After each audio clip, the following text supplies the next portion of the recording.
Mana, chotki bo'ldi. Yashaydi.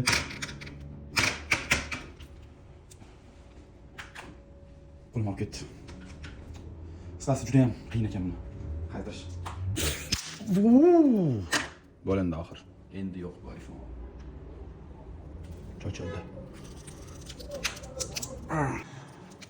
Bu nega unaqa ish qildi deb o'ylasangiz kerak. Ba'zi bir insonlar bizga kelib Yonkist haqida savol berishadi. Tushadi har bitta iPhone'ni, har bitta siz ishlatayotgan iPhone telefonlarining ichida barchasining ichida batareykasi bor. Xuddi shunaqa oxir shunaqa ko'rsatib tushuntirib berishga harakat qilyapman.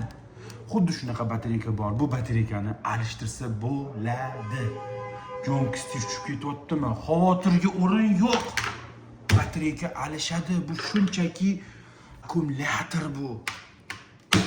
Yonmayapti. Nega pishillamayapti? Nega yo'qdi bu? Tushunmadim, unaqa bo'lishi kerak emas. Syomkada bu yonishi kerak edi. Shunaqa bilan bo'ladi. iPhone'ingizni maza qilib ishlating, otib ishlating. Sizga xizmat qilsin iPhone, siz iPhone'ga emas.